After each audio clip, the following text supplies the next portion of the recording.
Hello everyone, and thank you once again to keep us right here on KTV2 because it is time for your the program that you've been waiting for.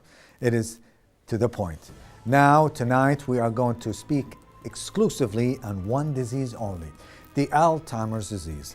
The Alzheimer is a progressive brain disease that causes problems with memory, reasoning, behavior, and motor skills.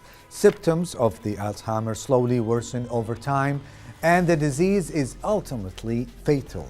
The Alzheimer is the most common from dementia, which is defined as a loss of cognitive functioning and behavioral abilities that interferes with daily lives. Right now, Alzheimer's disease has no known cure. Currently, medication only help to lessen symptoms of the disease, providing temporary and partial relief, but having no real effect on cognitive decline. According to the Ministry of Health Media Office, the rate of the Alzheimer's disease is growing in the state of Kuwait due to the growing number of elderly people and longer lifespans, and that elderly citizens receives outstanding health care both physically and psychologically. To talk more about this, we have more details, but now we have a report, and then after that we have two distinguished guests. Stay with us. Every 4 seconds, someone is diagnosed with Alzheimer's disease. It's the most common cause of dementia, affecting over 40 million people worldwide. And yet, finding a cure is something that still eludes researchers today. Dr. Alois Alzheimer, a German psychiatrist, first described the symptoms in 1901, when he noticed that a particular hospital patient had some peculiar problems, including difficulty sleeping, disturbed memory, drastic mood changes, and increasing confusion. When the patient passed away, Alzheimer was able to do an autopsy and test his idea that perhaps her symptoms were caused by irregularities in the brain's structure. What he found beneath the microscope were visible differences in brain tissue in the form of misfolded proteins called plaques and neurofibrillary tangles. Those plaques and tangles work together to break down the brain's structure. Plaques arise when another protein in the fatty membrane surrounding nerve cells gets sliced up by a particular enzyme, resulting in beta amyloid proteins, which are sticky and have a tendency to clump together. That clumping is what forms the things we know as plaques. These clumps block signaling and therefore communication between cells, and also seem to trigger immune reactions that cause the destruction of disabled nerve cells. In Alzheimer's disease, neurofibrillary tangles are built from a protein known as tau. The brain's nerve cells contain a network of tubes that act like a highway for food molecules, among other things. Usually, the tau protein ensures that these tubes are straight, allowing molecules to pass through freely. But in Alzheimer's disease, the protein collapses into twisted strands or tangles, making the tubes disintegrate, obstructing nutrients from reaching the nerve cell and leading to cell death. The destructive pairing of plaques and tangles starts in a region called the hippocampus, which is responsible for forming memories. That's why short-term memory loss is usually the first symptom of Alzheimer's. The proteins then progressively invade other parts of the brain, creating unique changes that signal various stages of the disease. At the front of the brain, the proteins destroy the ability to process logical thoughts. Next, they shift to the region that controls emotions, resulting in erratic mood changes. At the top of the brain, they cause paranoia and hallucinations. And once they reach the brain's rear, the plaques and tangles work together to erase the mind's deepest memories. Eventually, the control centers governing heart rate and breathing are overpowered as well, resulting in death. The immensely destructive nature of this disease has inspired many researchers to look for a cure, but currently, they're focused on slowing its progression. One temporary treatment helps reduce the breakdown of acetylcholine, an important chemical messenger in the brain, which is decreased in Alzheimer's patients due to the death of the nerve cells that make it. Another possible solution is a vaccine that trains the body's immune system to attack beta amyloid plaques before they can form clumps. But we still need to find an actual cure. Alzheimer's disease was discovered more than a century ago, and yet still it is not well understood. Perhaps one day we'll grasp the exact mechanisms at work behind this threat, and a solution will be unearthed.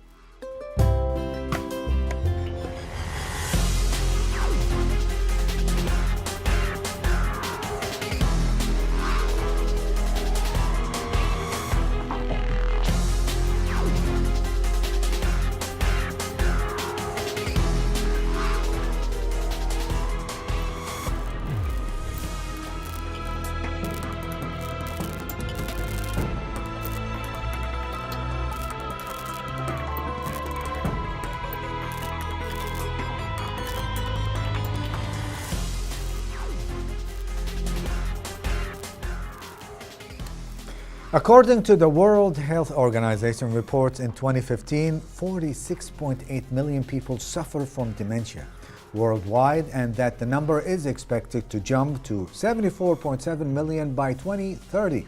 To spread more awareness about the Alzheimer's disease, we would like to welcome our first guest, Dr. Hadeel Alothman, consultant medicine and geriatrics. That's a catchy name, geriatrics. That it specializes in elderly people, correct? That's very correct. Thank you so much, Doctor. Welcome to the program and to KTV2. Thank you. Oh, welcome. Our pleasure to have you. Now, you have heard and watched the first introduction of the program as well as the report. We're talking about the Alzheimer's disease. This is not an easy matter, as well as it's not difficult. You can contain the situation. There's no cure for that, but you can contain it, and you can ease off the suffering of the people who are, suffering from the Alzheimer's disease. Am I correct or not? You're somewhat correct by saying there's no cure to date.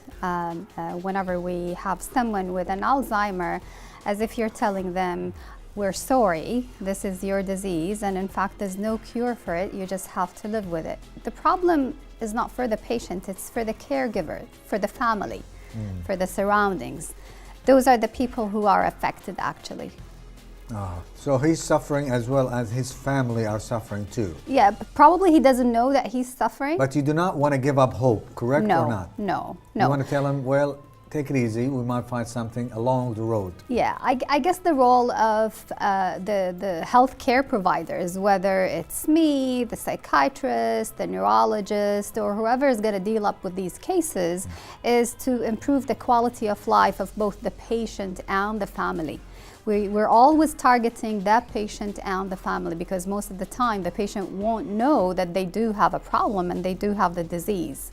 It's the family who would recognize the changes and all the symptoms that you've described it earlier in your report. That's wonderful. That leads me to my question, because before we go on the air, all of us here interrogated you and wanted to know more about this disease. We would love to share your experience with our audience, our viewers, about the first symptoms of the Alzheimer's disease. Okay, whenever we talk about Alzheimer's, we have to make sure that we define it. What is it that we keep talking Alzheimer's, and I know that people would actually pick on you if you forget something, and they will tell you, oh, do you have Alzheimer's? Is that why you're forgetting? That's correct. So, first of all, it's a neurodegenerative disease. That means it's a neurological disease. And it's degenerative, that means it continues to progress, and there's degeneration in the neurons, which are the nerve cells in the brain. And the problem with this disease, in fact, is that by the time you have this degeneration, it goes on over time, and it gets worse regardless of what you have. I mean, what medicine and what treatments you have. So this is the definition actually of the disease, and it affects not only the memory. The memory, in fact, is just one cognitive problem of many other cognitive problems. It affects the higher intellect. Awareness of the person. Exactly. Awareness. Okay, what about the symptoms, doctor? Okay, since it does not just affect the memory, it affects all the higher intellectual everything in the head. Function. Yes. Everything. So basically, for me to know whether this patient has an Alzheimer or not, I have a set of questions that I would ask the family. Do they forget? And they should provide me with examples of what do they forget and how do they react when they forget something. And not just forgetting, are they still able to read?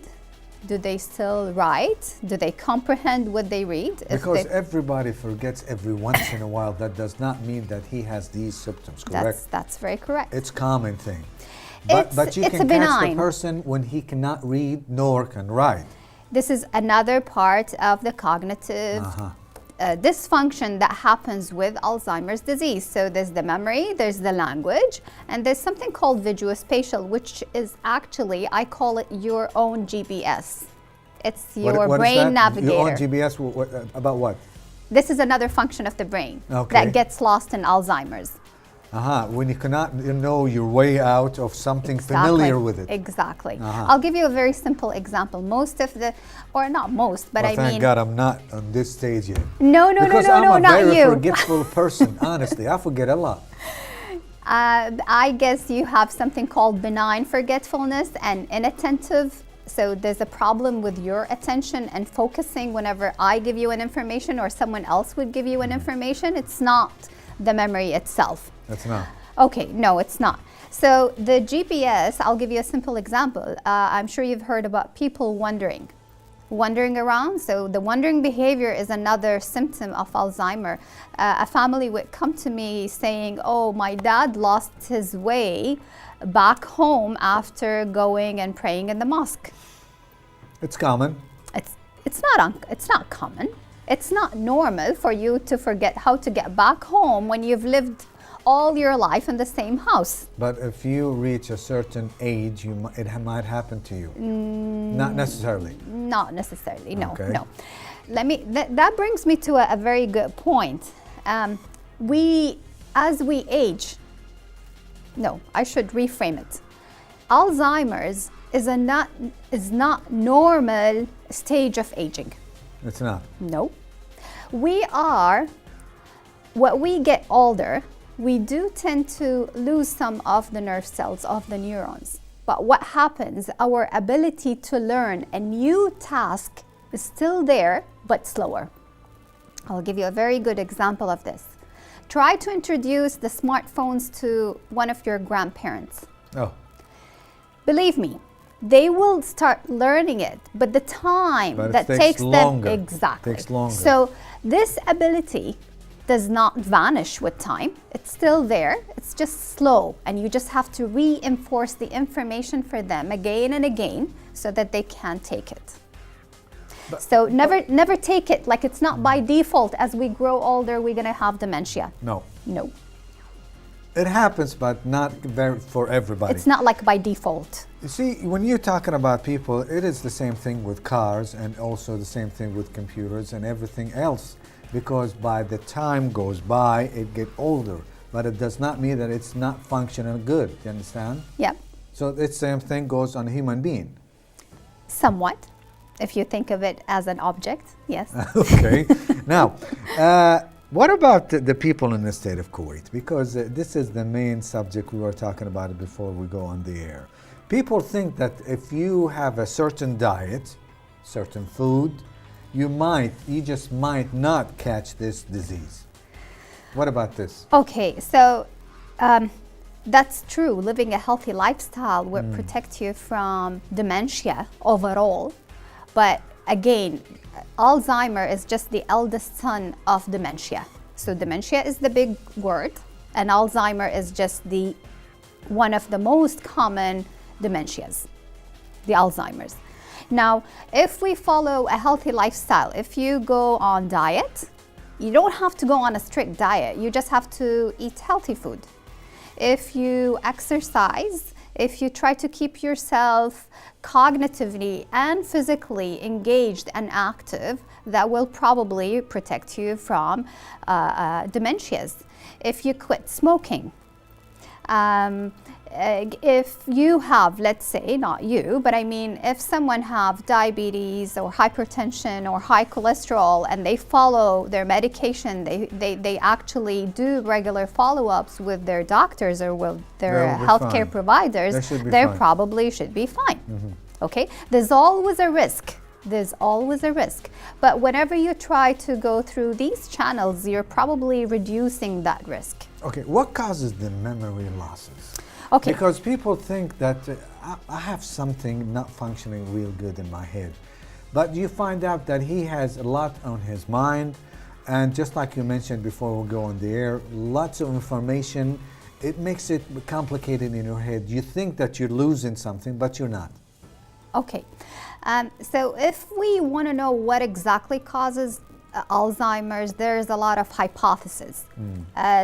As you actually showed in your previous reports, there's a protein deposit in the neuronal cell that causes its dysfunction. Protein cells. protein deposits. Okay. And these proteins are called amyloid and neurofibrillary tangles. I don't think you need to know these names, but it's just a protein that when actually, how did they diagnose it? This brings me back to the history of Alzheimer's disease, which was first described back in early 1900, when actually Alois Alzheimer, I think he has a German root, had a very weird presentation of a 50 years old lady who came in complaining of an acute confusion. That means she came in delirious, confused, not knowing who she is, and actually things get really progressed so quickly, and then she died. So for them, it was a dilemma. It was a diagnosis dilemma. They didn't know what she was having, so they decided to do autopsy, a brain biopsy. And when they did that brain biopsy and they examined it, this is where they find the amyloid beta cells and the neurofibrillary tangles, which explains why the neuronal cells actually died very quickly.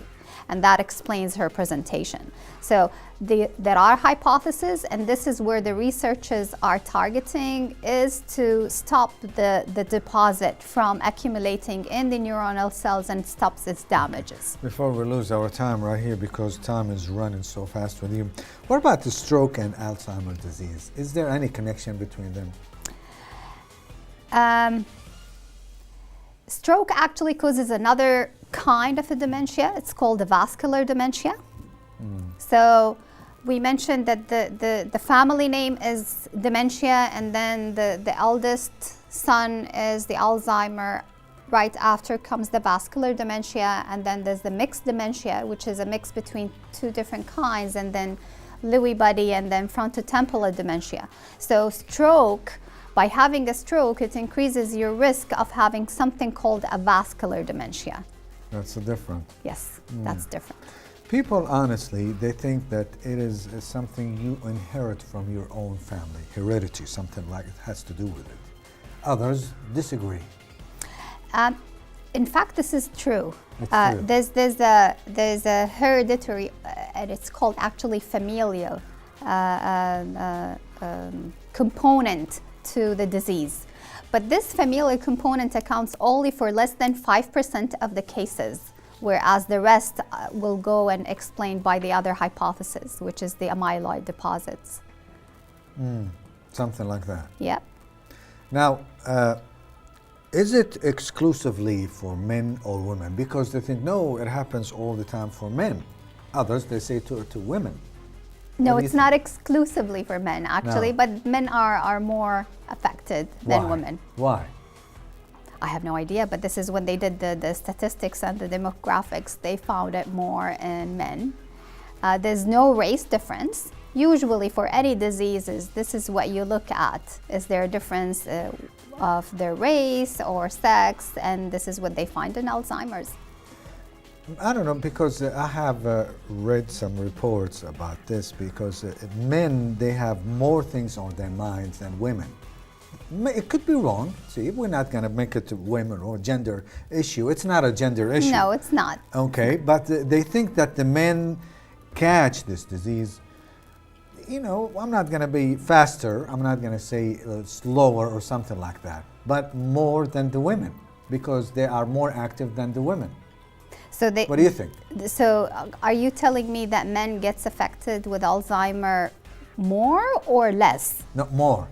That's true. Okay. That's true. But why? I have no idea. You have no idea. I'm allowed to say I don't know. So the medicine has not reached this point yet. It's not the medicine, it's me. It's you. Okay. That's fair enough. Okay. That's fair enough. Any final words before we leave you? Don't be afraid of Alzheimer. Okay. I mean, and if you have someone with Alzheimer, there's always a way to help you. I mean, healthcare providers are there to help you and your patient. Yes, there's no cure, but there are medicine that would improve the quality of life. At least you want to see the beloved ones who are affected with Alzheimer's living a good quality of life. Healthy life too. Exactly. Healthy life. Exactly. Dr. Hadeel, a pleasure having you here. Thank you Pleasure so is much. mine. Thank you. We would like to thank our guest, Dr. Hadeel Alothman, Head of Geriatric Medicine at Al Sabah Hospital. We will be right back. Stay with us.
A healthy diet does more than benefit our waistlines. It improves our heart health, lowers our risk for cancer, diabetes, and other diseases, and keeps our minds healthy. In fact, researchers has shown that a poor diet impacts memory and increases a person's chances of developing Alzheimer's disease.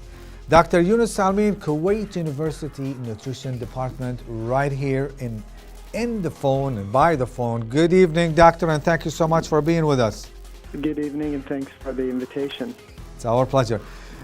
What food that might induce memory loss or maybe loss and increases Alzheimer's disease? We would like to focus and shed the light on the actually things leading up to the end stage of this issue, which is Alzheimer's. We want to actually discuss the fact that there is leading years and leading symptoms to that, focusing on what we call mild cognitive decline, because we don't get a full-blown Alzheimer's or dementia just waking up one day having suffering that, or a loved one suffered from that. And actually, years ahead of that, there is what we call a decline in cognitive function. So it's very important first to shed the light that the loved ones or family should always take note when they notice their elderly starting a lot of symptoms. Obviously, we can't just quickly summarize them, but they notice them losing certain memory function, remembering things. And this would actually requiring us to start thinking, what should we do here? In terms of dietary, and this is, I think, why I was invited to speak of it, we don't have a direct link from a dietary perspective to causation or causing, let's say, what we call dementia or Alzheimer's. And this is very important because it's very easy to pinpoint or blame things on a diet always without having the facts. However, diets that are usually inflammatory, this diet would be basically high in saturated fat, high in processed foods. Not to mention when you smoke, it might cause something to the nervous system in your body. Well, we don't know what exactly caused Alzheimer's. There are theories, all sorts of theories. We definitely see all sorts of input, genetics, dietary, as I was pointing, because a diet prevent or protect against cellular damage, which you just alluded to. So when we have a diet that is inflammatory for an extended period of time, add the risk of smoking, environmental pollutants, and other risk factors, it adds to the pressure on whatever is causing the Alzheimer's or dementia, and that would basically exacerbate the problem. So what we want to do, we want to focus on a wholesome diet that is rich in what we call antioxidant, which is the fruits and vegetables that are unprocessed, On top of that, we would like to include the whole grain and multi-grain groups and avoid the processed food and the saturated fat, specifically for those with what we call impaired cognitive decline, which is very important because a few years ago there was at least few studies, but there was a very large study that showed people with mild cognitive decline who consumed high doses. Okay, Dr. Salmeen, we're almost Right. out of time. What about the caregiver people? Because the people who are surrounding the Right. patient himself, they suffer more than the patient himself. Right. So if somebody with Alzheimer's, obviously the nutrition part is not going to be to prevent further decline. It's just to provide them with the nourishment, to make sure they're eating well, caring for them so they don't lose more weight and exacerbate the problem. But I want to pinpoint that actually people with mild cognitive decline, there are studies showing reduced degeneration of their brain cells. So yes, diet does help when we know somebody has a mild cognitive decline.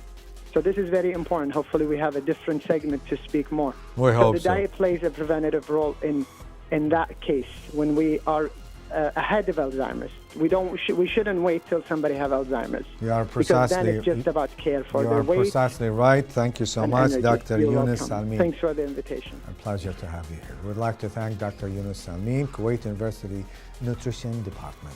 Stay with us. There's a lot more right here on To The Point right after this.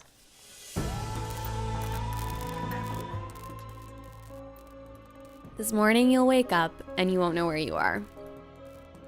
You'll be greeted by a seemingly friendly face. Good morning. Let's get you up. She'll help you with your clothes. She'll take you to the washroom and help you brush your teeth and do your hair. She'll smile at you in the mirror. You'll venture to a kitchen. Someone brings you tea. You don't realize this is your kitchen, the kitchen that you have lived in and cooked in for over 20 years.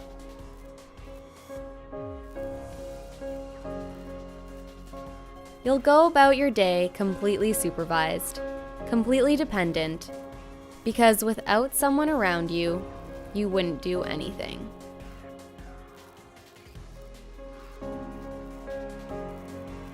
Maybe you'll go for a walk, watch a movie, even work out a little, but someone is always there, guiding you, showing you.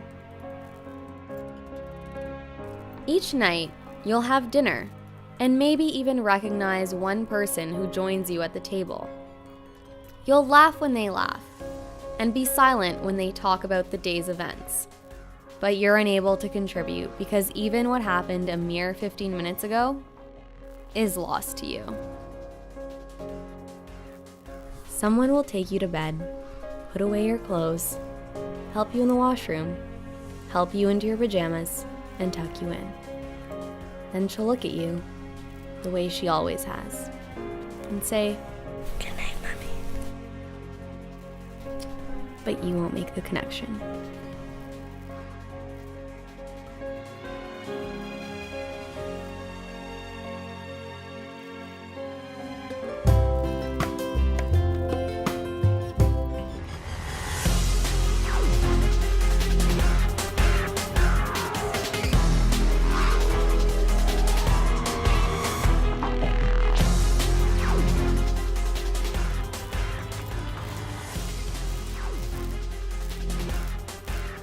Learning that someone you care about has been diagnosed with Alzheimer's disease or other related dementia can be life-changing. It affects everyone who loves and cares about them. We would like to welcome our second and third guest, Dr. Suliman Alkhadhari, consultant in psychiatry. Good evening, sir, and thanks so much for being with us. Pleasure having here. I'm happy to be here. You have noticed that we had two guests before you, one on the phone call on the line, and the other one, she was here and she was talking about the same thing, the Alzheimer's disease. Right. Now we are going to focus on the people surrounding the patient himself, Right.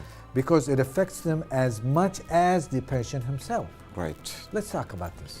So, I always say that the management of Alzheimer's disease is actually the management of the family or the caregiver, primarily, and the management of the patient himself secondarily. A lot of emphasis has to be exercised, on the awareness and education of the family and caregivers about the nature of the illness itself, its symptoms, its stages, and how to provide the patient who has Alzheimer's with the care that he or she needs at that specific period of their time, of their life, and the stage of the illness itself. A lot of problems can arise from the lack of awareness and lack of understanding of the nature of the illness. Sometimes families are quite tolerant of what we call cognitive decline in older patients, like they would consider some memory issues to be part of the natural process of aging. They would say, yes, he has been forgetful for some time, and this is acceptable because he's an older person. But this is not exactly what's to be expected of aging.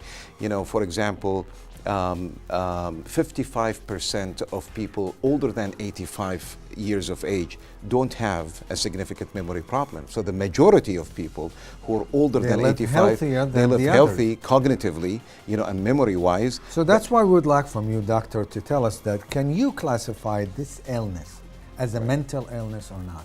Well, it's definitely something that has a mental component. We still don't know exactly what's happening or what's causing Alzheimer's disease. We have some correlations, we have some biological evidences, but we have not reached a solid theory in terms of what causes it. We have some findings. We know some of the things that happen in the brain of Alzheimer's disease patients, but we don't know if these are actually coexisting phenomena or these are actually what trigger the whole illness. We always say there is a correlational relationship and there is a cause and effect type of relationship, and we still don't know what causes Alzheimer's disease. When it comes to how to classify its symptoms, we definitely can say that they can be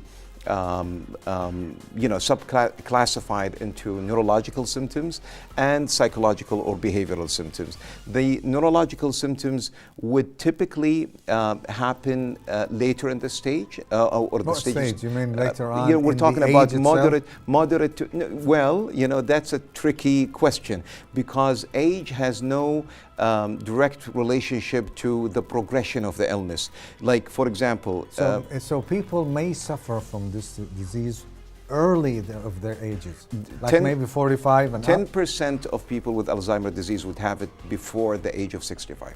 Before? 10%. 90% would have it after the age of 65. So we tend to think of it as a disease of the elderly, but it does happen actually, at an earlier stage. What about the family, doctor?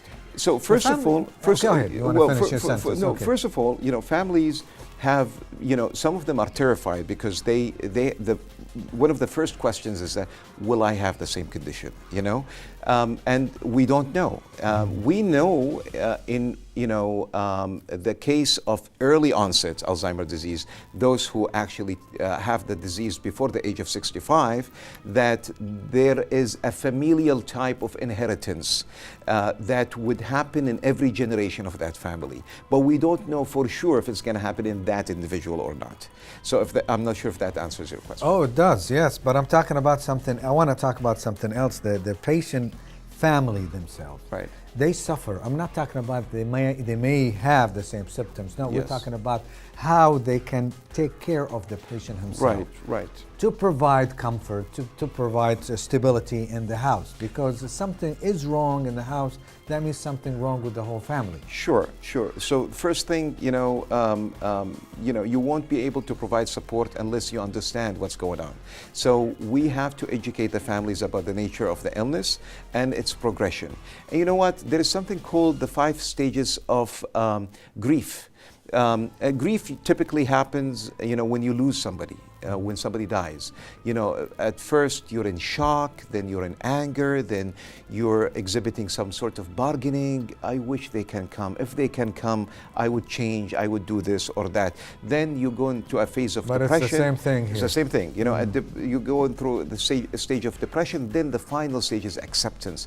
And the same thing happens here. When you have a family member who's affected by Alzheimer's, they don't just lose their memory, they lose their identity.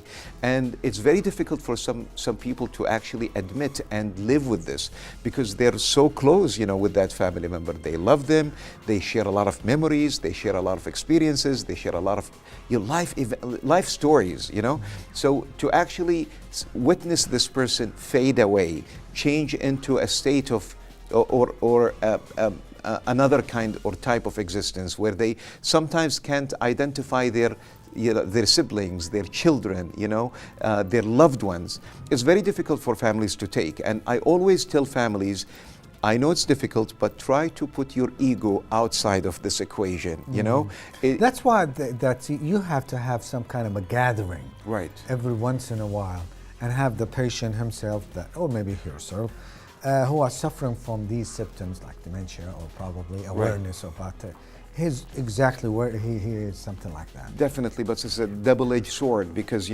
we don't want to overwhelm the patient of Alzheimer's disease with too many data. He's being odd. Exactly, and I always say, use these gatherings strategically. In a way, boost their morale, and also in another way, try to stimulate their memory and their thinking. So instead of actually presenting them with somebody, from the family and asking them, this person? Oh, do you know this person? Insult. Don't do this. No. Oh, don't do this. No. Instead, tell them, this is, this kind of person, like this is your grandson, Muhammad or Ali or, whoever, you saw him last year or last week or something like that. In this way, we practiced, face saving, and also gave them a piece of information that they will process subconsciously, and this in itself will stimulate their memory process and may help them overall. What about the jobs that may cause the Alzheimer's disease? People think that, like if you were a judge or consultant or something like that for a bigger company, or maybe a judge for the, like the court of law. Right. You have lots of cases.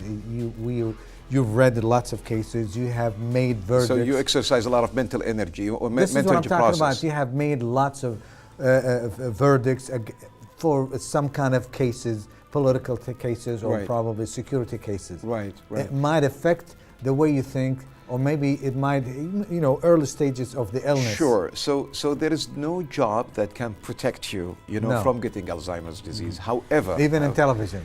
Well, unfortunately, I'm sorry to break this news for you. Okay, go ahead, break it. Break it to me easy, please. But you know what? There are some correlation between higher educational level and having hobbies that would engage you, like the kind of jobs that you're described, engaging you in mental exercises, in delaying the onset of Alzheimer's disease rather than eliminating the risk completely. So the risk is not brought down to zero, but maybe it will protect some mental capacities. For example, some reasoning, because for the jobs that you've described, memorizing things is not only a brain function, it becomes like a habit to them. So it's like, in a way, like driving. Driving doesn't get lost even in Alzheimer's patients until very late in the illness, because it's not being practiced as a memory anymore. It's practiced as a hobby or as a skill.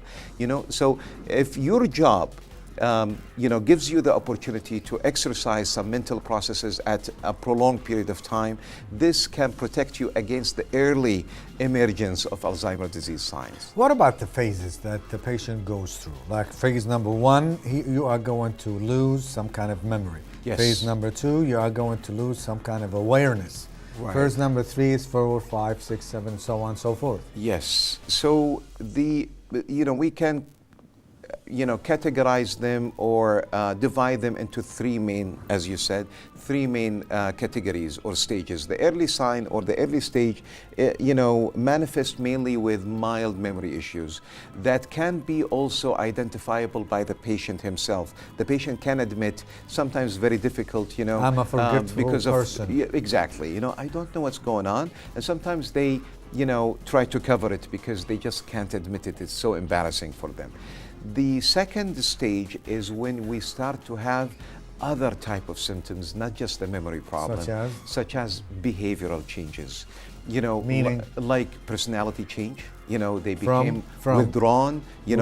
They're outgoing or something like that. Their baseline, and now they are withdrawn socially. They don't participate in the kind of activities and events that they used to participate in.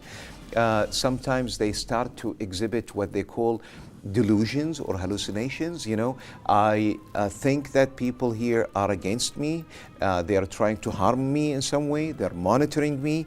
They're stealing my money. They say they're stealing their money because they paranoia delusion, because they can't find their items. They forgot where they actually left them. So the easiest thing for them to think is that somebody has stolen their items, their belongings, and so on, and it would create some friction.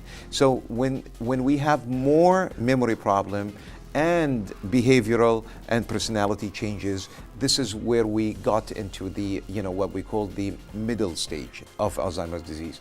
Now, the unfortunate later or last stage is that stage that manifests with losing the majority of what defines you as an individual. Like, you can't basically do the simplest task for yourself, like feeding, cleaning yourself, bathing, clothing. That's the last. You're doomed. Yes, yes. Now, some numbers so that people know. We say that the median, unfortunately, there is a 2 to 3 years gap between the beginning of the symptoms and the diagnosis. Only 2 years. 2 to 3 years from the beginning to the diagnosis.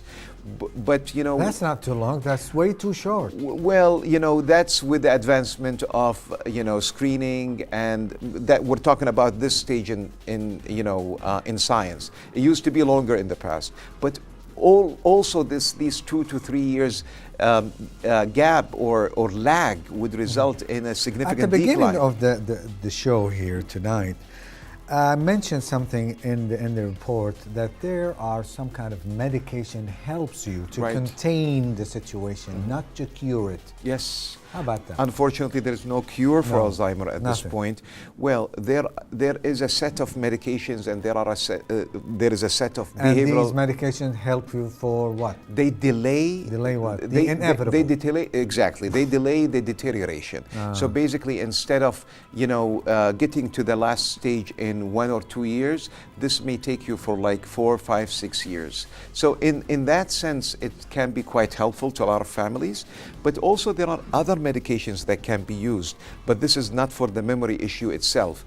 I told you about behavioral symptoms. Sometimes these behavioral symptoms are in need for medications to contain them, like delusions or hallucinations or mood swings and all of that. I have asked the guest before you, the Dr. Hadeel Alothman, and I told her that men tend to suffer from this disease more than the women. It's not a gender issue, but it happens. You know what? It's actually quite the opposite. It's the opposite. She said she agreed with me. No, with all due respect, I don't think the fact. The fact is, women are diagnosed more with it, and there is a reason. You know why? Okay. Women outlive men.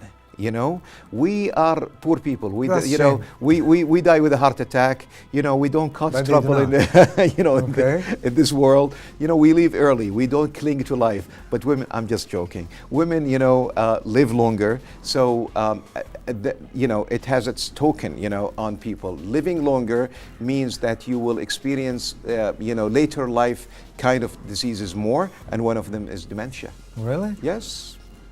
It's actually a disease of women more than men. This is according to statistics, definitely. In the Western Europe? In the Western, countries. Oh, really? Yes, definitely. What about us here in the Middle East? There are no accurate numbers here. So we actually use the figures that we got from the Western, societies. But we know that we are actually becoming more and more an aging society. So we expect more and more people to suffer from this condition, unfortunately. Doctor, always a pleasure to have you here. Not to mention that you are in my neighborhood. Incidentally. Always the pleasure is mine, being a neighbor and being a guest here. Thank you so much. We're looking forward to bring you back to us here, honestly, to talk more about this. Thank you very much. We would like to thank Dr. Suliman Alkhadhari, consultant psychiatry. And also, we would like to thank you for staying with KTV2 and enjoying every moment from this program until the end of this evening. I'm Ahmed Alwasmi. I hope to see you once again next week. To the point, don't forget, 8:15 right here on KTV2. Until then, take care of yourself and each other, and bye-bye.